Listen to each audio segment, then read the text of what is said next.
हरे कृष्णा। हम श्रीमद् भगवद गीता के तृतीय अध्याय कर्मयोग इसके 40वें श्लोक को आज पढ़ रहे हैं और आज इस पर हमारा दूसरा दिन है। पहले हम श्लोक की कुछ आवृत्ति करेंगे। अब माता जी आप गाइएगा। इंद्रियाणि मनोबुद्धिर इंद्रियाणि मनोबुद्धिर् अस्याधिष्ठानमुच्यते अस्याधिष्ठानम् उच्यते। एतैर्विमोहयत् येष एते विमोहयत् येष ज्ञानम् आवृत्य देहिनम्। ज्ञानम् आवृत्य देहिनम्। बहुत सुंदर माता जी। अनीता माता जी आप गाइए। इंद्रियाणि मनोबुद्धिर इन्द्रियाणि मनोबुद्धिर् अस्याधिष्ठानमुच्यते अस्यधिष्ठानमुच्यते। एतैर्विमोहयत् येष एतैर्विमोहयत् येष ज्ञानम् आवृत्य देहिनम्। ज्ञानम् आवृत्य देहिनम्। बहुत सुंदर माता जी। वैष्णवी आप गाइए। इंद्रियाणि मनोबुद्धिर इंद्रियाणि मनोबुद्धिर् अस्याधिष्ठानमुच्यते अस्यधिष्ठानमुच्यते।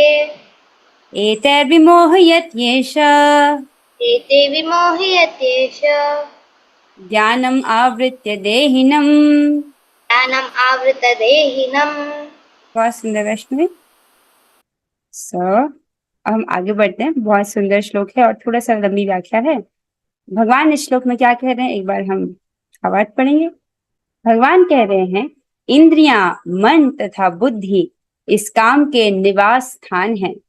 इनके द्वारा यह काम जीवात्मा के वास्तविक ज्ञान को ढककर उसे मोहित कर लेता है। राइट, हम इस श्लोक को समझ रहे थे। आज इस पर हमारा दूसरा दिन है। तो पिछले श्लोकों से भगवान इस शत्रु के विषय में वर्णन कर रहे हैं। कौन शत्रु? काम रूपी शत्रु। राइट। अर्जुन एक बहुत महत्वपूर्ण प्रश्न पूछते हैं कि वो कौन है जिसके कारण आत्मा जबरदस्ती पाप कार्यों में गिर जाता है। उसके उत्तर में भगवान ने कहा था वो शत्रु काम है जो रजोगुण से उत्पन्न होता है। फिर उसके विषय में बताया कि जीवात्मा इस काम की अलग अलग मात्रा से ढका हुआ रहता है। उसको समझाने के लिए भगवान ने हमको 3 उदाहरण दिए थे। राइट। फिर भगवान ने कहा ये जो काम रूपी शत्रु है ये कभी भी संतुष्ट नहीं होता और अग्नि के समान जलता रहता है। जितना इसको तुष्ट करेंगे उतना और अधिक ये जलेगा, उतना और अधिक ये प्रज्वलित होगा। तो फिर इस श्लोक में भगवान हमको इस शत्रु की लोकेशन बता रहे हैं। राइट, वो कहाँ पर स्थित है इसको भगवान कह रहे हैं। कहाँ पर स्थित है? भगवान ने कहा ये काम रूपी शत्रु इंद्रियां, मन तथा बुद्धि इस काम के निवास स्थान है। निवास स्थान अर्थात यहाँ पर ये रहता है। ठीक है। इनके द्वारा यह काम जीवात्मा के वास्तविक ज्ञान को ढककर उसे मोहित कर लेता है। ठीक है। वास्तविक ज्ञान क्या है आत्मा का? जब वो अपने स्वरूप को जानता है कि मैं भगवान का नित्य दास हूँ। भगवान मेरे स्वामी है और मेरा एकमात्र कर्तव्य भगवान की सेवा करना है। ये उसकी वास्तविक सिचुएशन है। जब ये ज्ञान ढक जाता है मिथ्या अहंकार से, इस काम रूपी शत्रु के द्वारा, तब जीवात्मा अपनी पहचान शरीर से करता है। शरीर से संबंधित लोग हैं उनको अपना मानता है। जिस स्थान पर वो पैदा हुआ, जिस जन्मभूमि में, उसको वो पूजनीय मानता है। आगे श्लोक को प्रभुपाद जी कोट करते हुए हमें बताएंगे।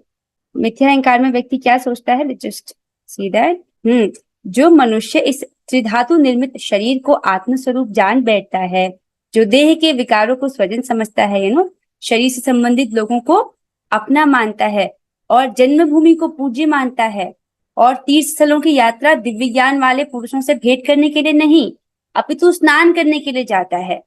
तीर्थ स्थान पे जाता है लेकिन दिव्य ज्ञान प्राप्त करने की कोशिश नहीं करता, बस स्नान करके वापस आ जाता है। तो उसको गधा या बैल के समान समझना चाहिए। ठीक है, इसको बोलते हैं। इस प्रकार जब जीवात्मा का ज्ञान ढक जाता है तो अपने आप को शरीर ही समझता है। अब आइए आज हम जहां पर कल तक हमने पढ़ा था वहां से आगे पढ़ेंगे। तो पिछले कक्षा में आप सुन रहे थे कि जो मन है वो समस्त इंद्रियों के कार्यकलाप का केंद्र बिंदु है। इंद्रियों के द्वारा हम जो भी कार्य करते हैं उनका सेंटर पॉइंट क्या है? मन। ठीक है। अतः जब हम इंद्रिय विषयों के संबंध में सुनते हैं तो मन इंद्रिय तृप्ति के समस्त भावों का आगार बन जाता है। जब भी हमको कोई कोई शब्द सुनाई देता है, भौतिक शब्द किसी भी भोग के विषय में, तो मन उसकी तरफ आकर्षित होने लगता है। राइट। इसके तो करना क्या है? इसी प्रवृत्ति को चेंज करना है। भौतिक शब्द की जगह आध्यात्मिक शब्द सुनना है। राइट। जब लोग सुनते हैं अमेरिका के विषय में कि यहाँ पर ये है, वहां की सुंदरता के विषय में यदि सुनते हो तो वहां जाने की इच्छा करते हैं। लेकिन अगर भक्त आध्यात्मिक जगत की सुंदरता का वर्णन सुने तो उसकी स्वतः इच्छा होगी कि वो जगत कैसी होगी, जहां पर कोई बुढ़ापा ही नहीं है, कोई रोग नहीं है, सब लोग आनंदमय रहते हैं, वहां कोई मृत्यु को प्राप्त नहीं होता, वहां कोई कुंठा नहीं है। राइट। और वहां जो भक्त है वो भगवान के साथ से नित्य सुख जो है उसको प्राप्त करते हैं, भगवान की सेवा का आनंद प्राप्त करते हैं। तो उस विषय में क्यूरियोसिटी आती है कि नहीं? जिज्ञासा उत्पन्न होती है कि वहां कैसा होगा। राइट। जब आपने गोप कुमार का वर्णन सुना, गोप कुमार जब गोलोक गए थे, भगवान श्री कृष्ण उनका आलिंगन कर लेते हैं, तो इच्छा जगती है कि गोलोक कैसा होगा वास्तव में, है ना? इस तरह मन तथा इंद्रियां काम की शरण स्थली बन जाते हैं। किस तरह? जब हम भौतिक शब्द सुनते हैं तो उसकी तरफ मन चले जाता है, तो इस प्रकार क्या होता है? वो काम इच्छा उत्पन्न होती है कि मुझे वो चाहिए। राइट। तो इस प्रकार जो है मन है, इंद्रियां, वो काम की शरण स्थली बन जाती है। अब प्रभुपाद जी बहुत अच्छे से इसको एक्सप्लेन कर रहे हैं, आप इसको सुनेगा। बहुत सुंदर ढंग से प्रभुपाद जी ने इसको हमको समझाया है, ध्यान से सुनेगा। इसके बाद बुद्धि ऐसी कामपूर्ण रुचियों की राजधानी बन जाती है। राइट। मतलब जैसे मन ने इच्छा किया कि आज लेट्स से किसी को चाउमीन खाना पसंद है, लेट्स से, तो मन ने उस विषय में सुना, किसी ने बोला कि उस फलाना दुकान की चाउमीन अच्छी है, तो मन को इच्छा जगी कि मुझे खाना है। तो अब बुद्धि क्या कर रही है? प्लानिंग कर रही है कि हमको कैसे मिलेगा वो, प्लानिंग कर रही कि अब जाऊंगा तब जाऊंगा, इस प्रकार की प्लानिंग हो रही है। तो इस प्रकार की कामपूर्ण रुचियों की राजधानी बन जाती है। बुद्धि आत्मा की निकट पड़ोसन है। काममय बुद्धि से आत्मा प्रभावित होता है, जिससे उसमें अहंकार उत्पन्न होता है और वह पदार्थ से तथा इस प्रकार मन तथा इंद्रियों से अपना तादात्म्य कर लेता है। इसको दोबारा से सुनिए, बहुत अच्छा है। मैं इसको एक बार में पढ़ रही हूँ और आप इसको ध्यान से सुनिए यहां से। ठीक है। इस तरह मन तथा इंद्रियां काम की शरण स्थली बन जाते हैं। इसके बाद बुद्धि ऐसी कामपूर्ण रुचियों की राजधानी बन जाती है। बुद्धि आत्मा की निकट पड़ोसन है। काममय बुद्धि से आत्मा प्रभावित होता है, जिससे उसमें अहंकार, मिथ्या अहंकार उत्पन्न होता है और वह पदार्थ से तथा इस प्रकार मन तथा इंद्रियों से अपना तादात्म्य कर लेता है। आत्मा को भौतिक इंद्रियों का भोग करने की लत पड़ जाती है, जिसे वह वास्तविक सुख मान बैठता है। कितने अच्छे तरीके से प्रभुपाद जी ने इसको हमको स्पष्ट किया है, इसको समझिए।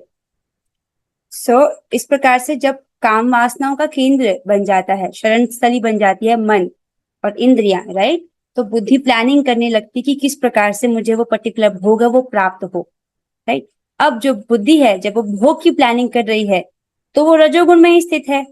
राइट। तो इस प्रकार की जो भोगमयी बुद्धि है, जो भोग की प्लानिंग कर रही है, उसका प्रभाव आत्मा पर पड़ता है। राइट। आत्मा को वास्तविकता में केवल उसकी एक ही आवश्यकता है। राइट। आत्मा की एक ही आवश्यकता है, वो है कृष्ण प्रेम। अगर उसको भगवान का प्रेम प्राप्त हो गया, भगवान के प्रति उसका प्रेम जागृत हो गया, उसको इस जगत से कुछ भी नहीं चाहिए, वो पूरी तरह से संतुष्ट है, उसको कुछ भी नहीं चाहिए। लेकिन जब क्या होता है, व्यक्ति इस काम रूपी शत्रु से ढका हुआ है, राइट, इस प्रकार से जो बुद्धि है वो काममय बुद्धि से आत्मा जो है वो प्रभावित होती है और उसमें मिथ्या अहंकार उत्पन्न होता है। मिथ्या अर्थात झूठा अहंकार। क्या अहंकार? कि मैं ये शरीर हूं और अब तो मुझे चाउमीन खानी ही है, इस प्रकार की। राइट। अब वो आत्मा ऐसी पहचान करता है कि हाँ, मुझे चाउमीन खाकर सुख मिलेगा, वो इस प्रकार से सोच रहा है। जबकि आत्मा को तत्व से अगर आप देखो कोई मतलब नहीं है उस चीज से। आत्मा को भौतिक इंद्रियों का भोग करने की लत पड़ जाती है। इस प्रकार क्या होता है, बार बार काम वासना जागृत होती है, मतलब बार बार काम वासना आती है। कैसे? भौतिक शब्द को सुनता है, मन उसकी तरफ आकर्षित होता है, राइट। भौतिक शब्द को सुनता है, मन उसकी तरफ आकर्षित होता है, उसके बाद बुद्धि वो उस भौतिक भोग को प्राप्त करने की प्लानिंग बनाती है, जिससे आत्मा पर प्रभाव पड़ता है।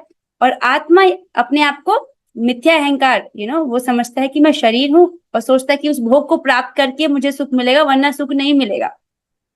जैसे बच्चे हैं, वो सोचते हैं कि ये पर्टिकुलर डिग्री मिलेगी तभी होगा, या मेरी ये रैंक होगी तो ही होगा। कोई सोचते हैं कि अगर 90% नहीं आएंगे तो मैं सुखी नहीं रह पाऊंगा जीवन में, ऐसा भी बच्चे सोचते हैं, राइट।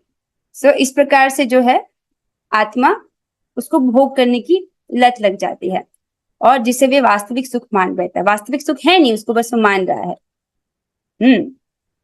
सो फॉर एग्जाम्पल, यहाँ पर ये कुछ माताएं हैं, ये प्रलोभन दे रहे हैं एक छोटे से बच्चे को। तो वो कह रहे हैं, बेटा थोड़ा सा खा लो, बहुत स्वादिष्ट समोसे। जैसे होता है ना, कभी कभी दिवालियों पर या त्योहारों पर हमारे घर पर रिश्तेदार आते हैं, तो ऐसा तो नहीं है कि हमारे सारे रिश्तेदार भक्त हों, राइट।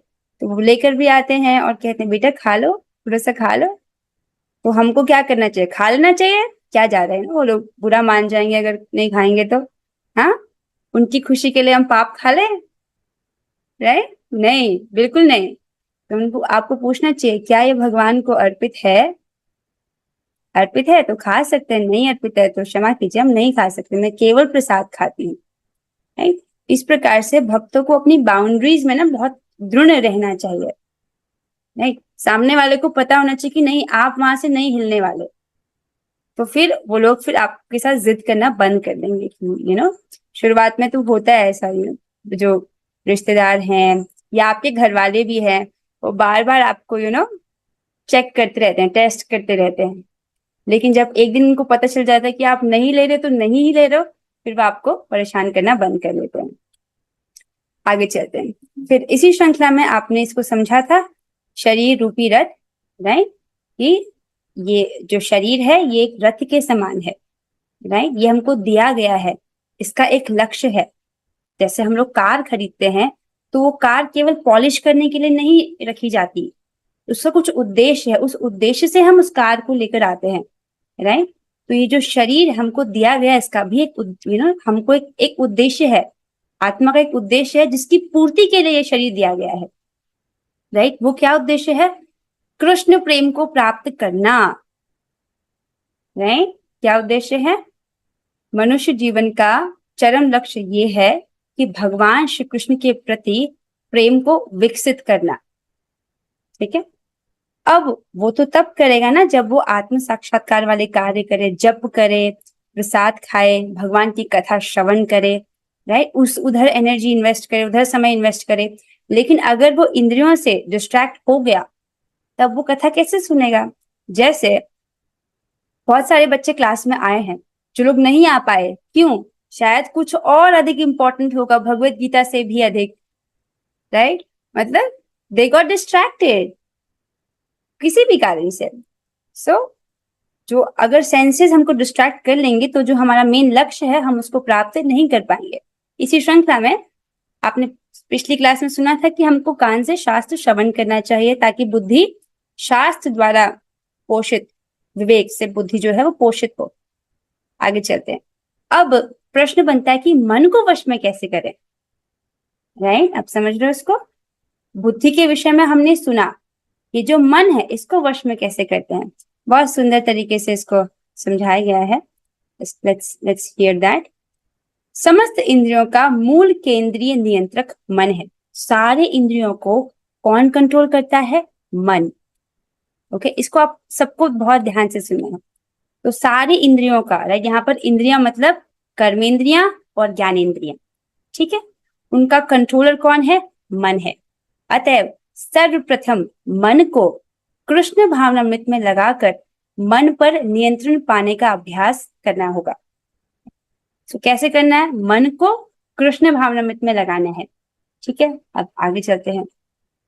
अब मन के कार्यकलाप समझाए गए हैं कि मन जो है वो कैसे कार्य करता है, वो क्या क्या कार्य करता है, ठीक है। क्या कार्य करता है मन?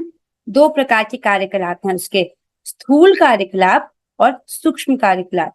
स्थूल मतलब ग्रॉस और सूक्ष्म मतलब सटल। ठीक है, तो स्थूल कार्यकलाप क्या होते हैं? जो ज्ञानेंद्रियों या कर्मेंद्रियों के द्वारा अपनी इच्छा के अनुसार व्यक्त होते हैं। व्यक्ति अपनी ज्ञानेंद्रियों के द्वारा और कर्मेंद्रियों के द्वारा जो कार्य करता है, राइट, उसके द्वारा उस प्रकार की उसकी इच्छाएं व्यक्त होती है, प्रकट होती हैं। फॉर एग्जाम्पल, अब आप सोच रहे होंगे ज्ञानेंद्रियों और कर्मेंद्रियां क्या है। कुछ भक्त इसको जानते हैं, लेकिन छोटे बच्चे भी हैं कक्षा में, तो उनके लिए फिर से समझाया जा रहा है। ज्ञानेंद्रियां अर्थात आंख, नाक, कान, हाथ और त्वचा और जीभ। ठीक है, तो इसको बोलते हैं ज्ञानेंद्रियां, 5 सेंसरी ऑर्गन्स, जिससे हम ज्ञान कलेक्ट करते हैं। राइट, आप देख रहे हैं इस चित्र में, तो ये हुई 5 ज्ञानेंद्रियां। तो ज्ञानेंद्रियां और 5 कर्मेंद्रियां होती है। कर्मेंद्रियां अर्थात वाणी, राइट, हाथ, पैर, उपस्थ और गुदा। राइट, तो ये हुई 5 कर्मेंद्रियां। तो कितने हो गए? 10। राइट, 5 ज्ञानेंद्रियां और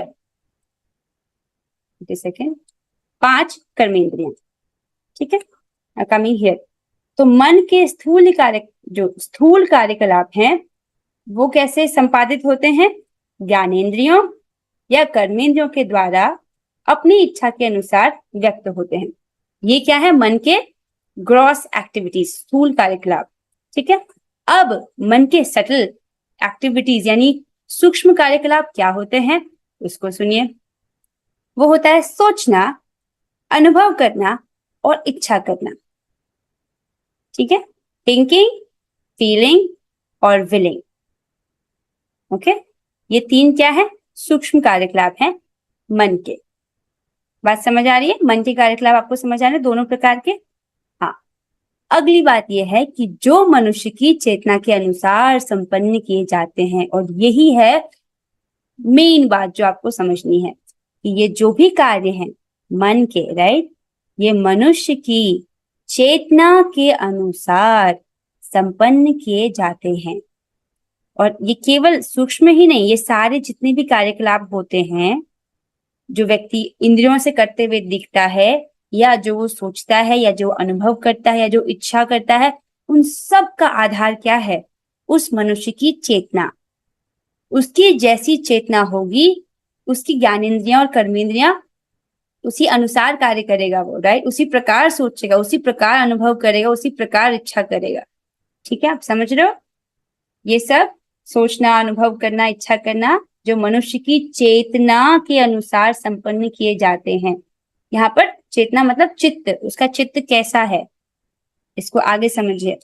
तो मन के सूक्ष्म कार्यकलाप थे सोचना, अनुभव करना मतलब feelings, sometimes we have lots of emotions, खुश होना, गुस्सा होना, जो भी इमोशंस आप महसूस करते हो, या इच्छा करना, राइट, संकल्प विकल्प, मुझे करना है, मुझे नहीं करना, मुझे क्लास में जाना है, राइट, इस प्रकार का संकल्प।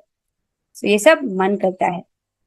संकल्प होता है तभी तो व्यक्ति आता है, संकल्प नहीं होता तो वो जूम का वो लिंक का वो बटन भी नहीं दब पाता, राइट।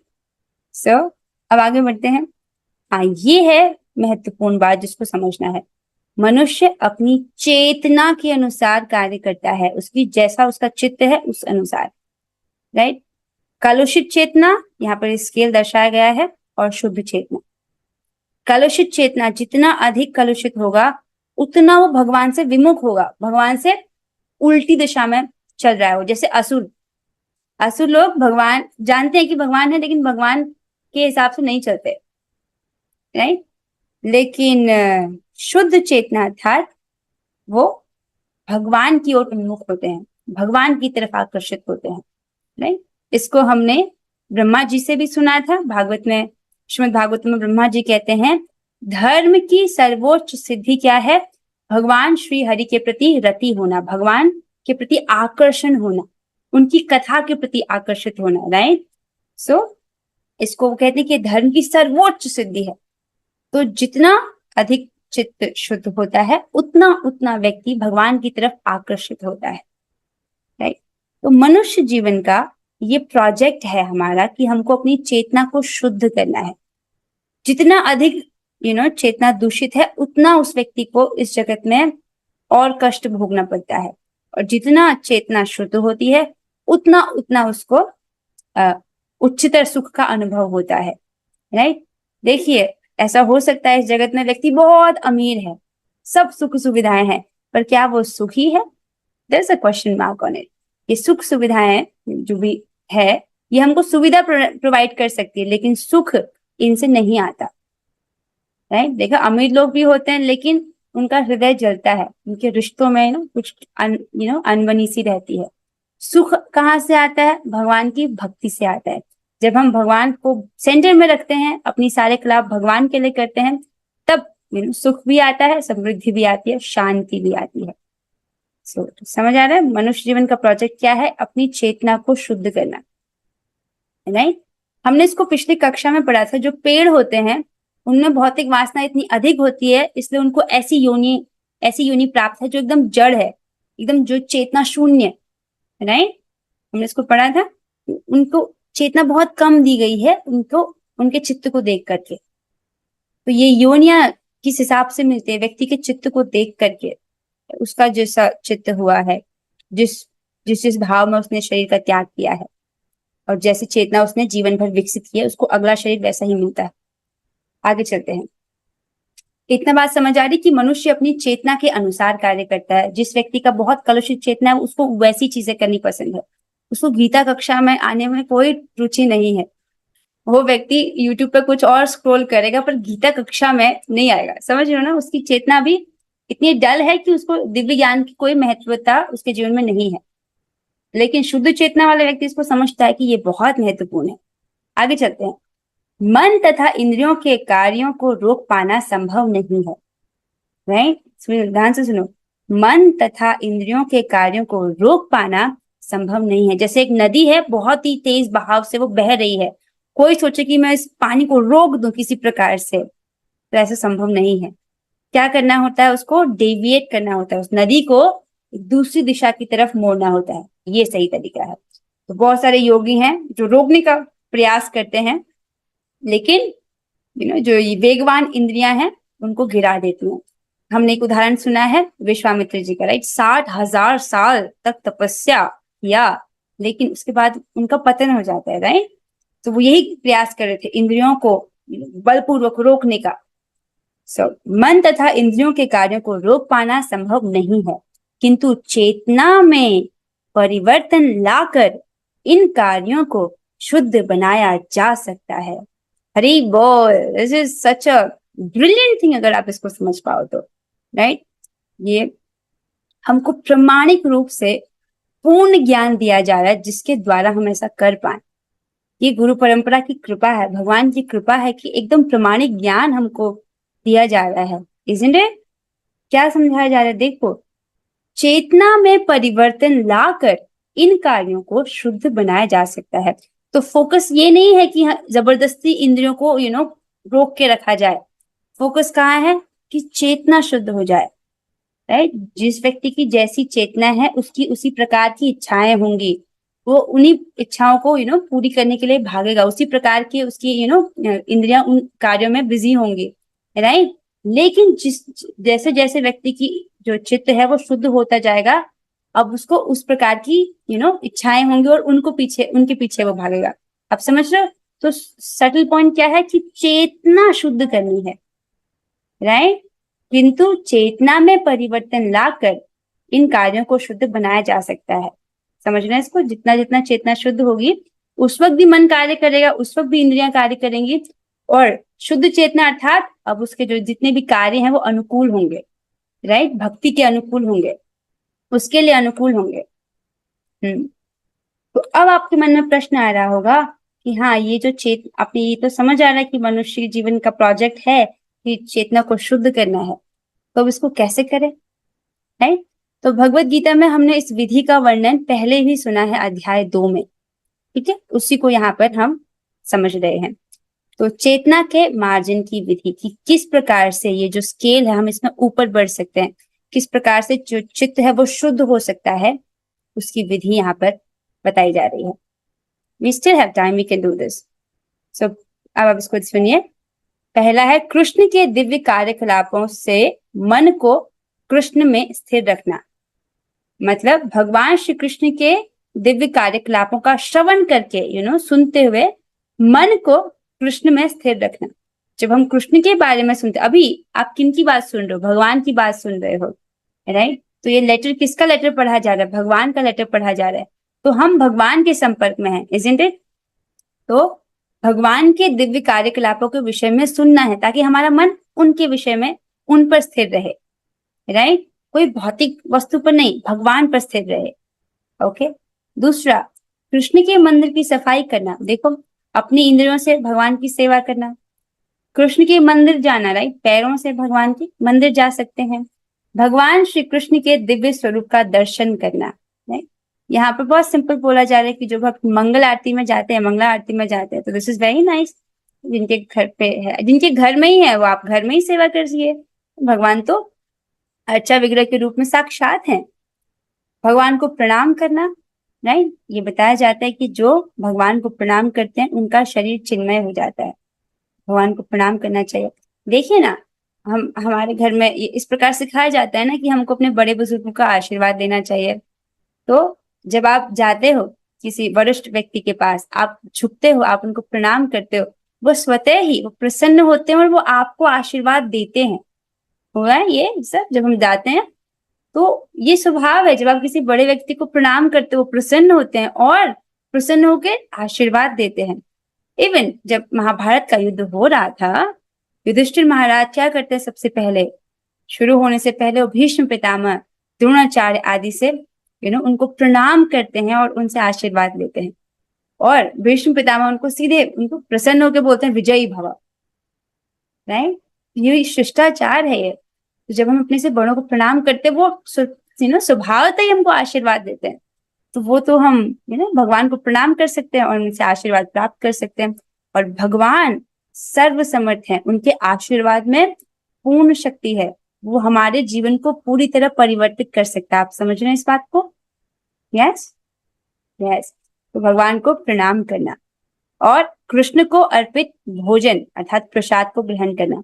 वन मोर इम्पोर्टेंट, जब हम भगवान को प्रणाम करते हैं, हम भगवान को अपने लेफ्ट में रखते हैं, राइट? सामने से प्रणाम नहीं करते, हम कृष्ण को ऐसे प्रणाम करते हैं, like let's suppose if you are standing here, अगर भगवान यहाँ पर हो तो मैं इधर को प्रणाम करती हूँ। Why do we do that?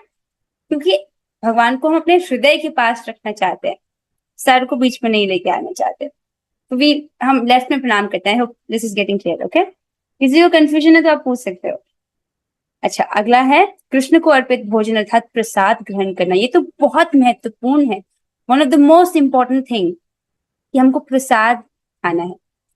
फिर उनके भक्तों की संगति करना। भक्तों की संगति करना तो बहुत महत्वपूर्ण है। जब तक ऐसे लोग होंगे नहीं जो इन नियमों का पालन कर रहे हैं, जो इनको जीवन में उतार रहे हैं, तो आप क्यों करोगे? भक्तों को देख देख करके हमको उत्साह प्राप्त होता है। फॉर एग्जाम्पल, यहाँ पर बात आ रही है, तो जैसे जब आप लोग ने रिव्यू लिखा था, उसके लिए रिव्यू लिखा था, आप लोग को रिव्यू लिखने को दिया गया था उस विषय में कि जो आपकी कमिटमेंट्स है, it's been more than 100 days, तो कैसे चल रहा है।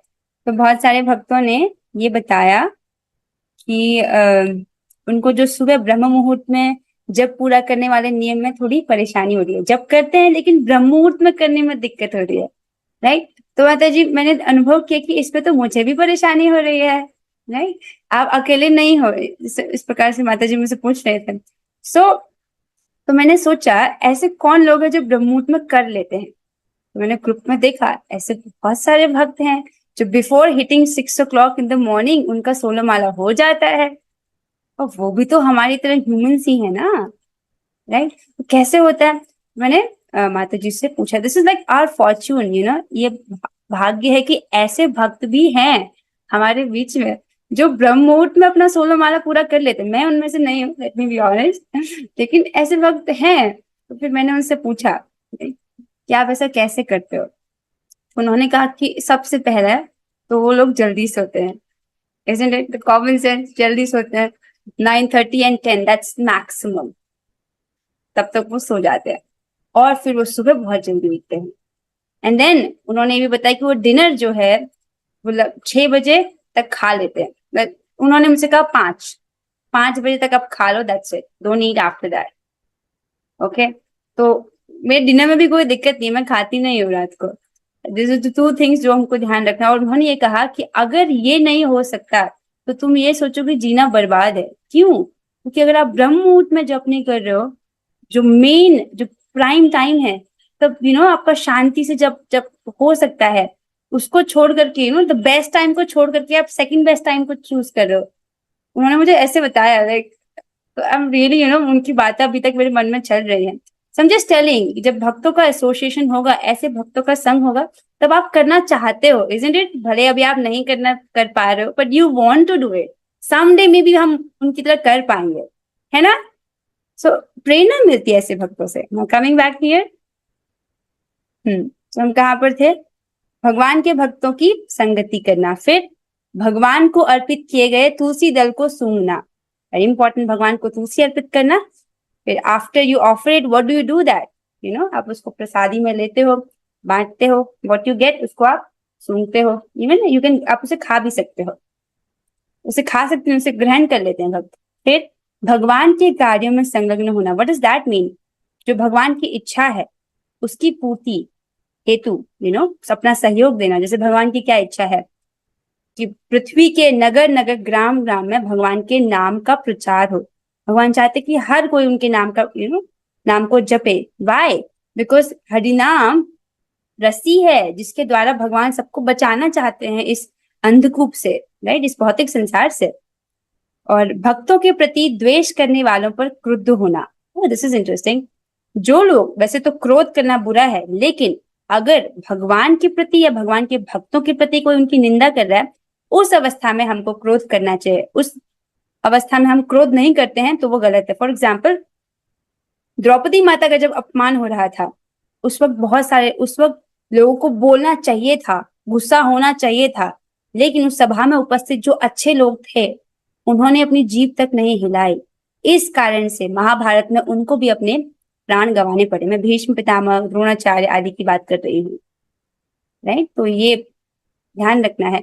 जैसे हनुमान जी ने भगवान की प्रसन्नता हेतु पूरे लंका को जला दिया था, राइट? क्योंकि उन्होंने सीता माता के प्रति अपराध किया, राइट? सीता माता को इस प्रकार से हरण कर लिया था। आगे चलते हैं। और चेतना के मार्जन की सर्वोत्तम विधि वो क्या है? जिससे जो चित्त है सबसे फास्टेस्ट तरीके से साफ हो जाए, राइट? हम चाहते हैं कि जो चित्त है वो शुद्ध हो, इजंट इट? कौन चाहता है कि चेतना कलुषित रहे? सब ये चाहते हैं कि जल्दी जल्दी बताओ जिससे जल्दी शुद्ध हो जाए, इजंट इट? तो सबसे फास्टेस्ट तरीका है भगवान के पवित्र नामों का जप करना और उनका कीर्तन करना, राइट? भगवान इसे कहते हैं कि जब हम उच्च स्वर में जप करते हैं, कीर्तन करते हैं, तो उसका 100 गुना अधिक लाभ होता है। तो प्रयास करें कि जोर जोर से करें, राइट? तो कोशिश करें, क्योंकि शुरुआत में क्या होता है, नींद आ जाती है। नींद क्यों आती है? तमोगुण के कारण, राइट? अभी अनादिकाल से तमोगुण संचित है तो वो एक्टिवेट हो जाता है, तो नींद आने लगती है। तो जोर जोर से करें, ओके? अच्छा, अब इससे आगे जो है हम कल पढ़ेंगे। अभी किसी का भक्त का प्रश्न है तो आप पूछ सकते हो। ओके, ठीक है, आप अनम्यूट कर सकते हो अपने आप को। माता जी, जो आपने अभी जो बताया तो उसका जो सेकंड लास्ट था वो एक और बार बता दीजिए। ओके, सेकंड लास्ट में, let's go back to that. Second last, oh yes, इसको भगवान के कार्य में संलग्न होना, राइट? भगवान की जो इच्छा है उसको पूरा करने के लिए लगना। भगवान के कार्य क्या है? भगवान का मेन इंपॉर्टेंट कार्य है, भगवान चाहते हैं कि धर्म की स्थापना हो, राइट? तो जब तक लोगों का चित्त अशुद्ध रहेगा, हम उनसे धर्म की एक्सपेक्टेशन नहीं कर सकते।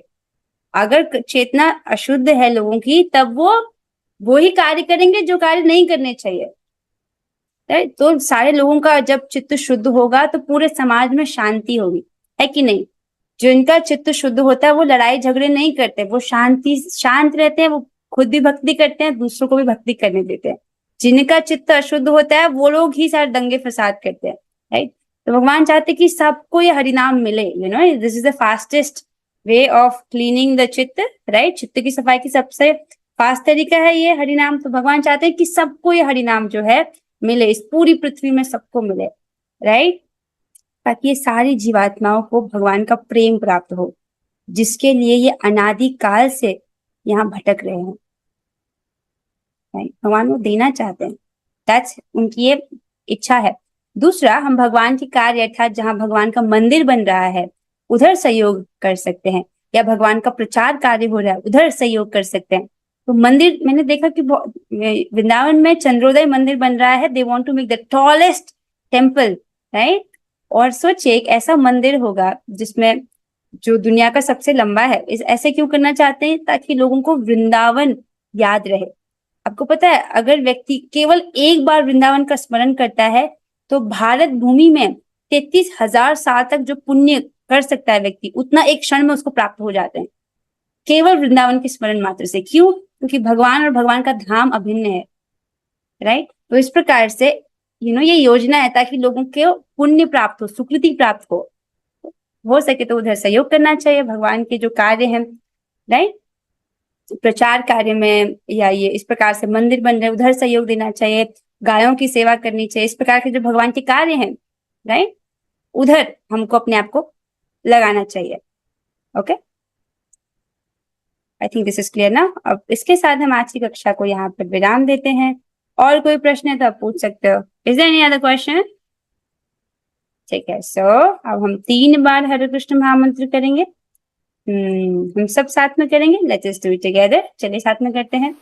हरे कृष्णा कृष्णा कृष्णा हरे हरे, हरे राम राम राम राम हरे कृष्णा कृष्णा कृष्णा हरे हरे, हरे राम राम राम हरे हरे कृष्णा कृष्णा कृष्णा हरे हरे, हरे राम राम राम हरे हरे। श्रीमद् भगवद गीता की जय, श्री प्रभुपाद की जय। All glory to Shri Krishna. Hare Krishna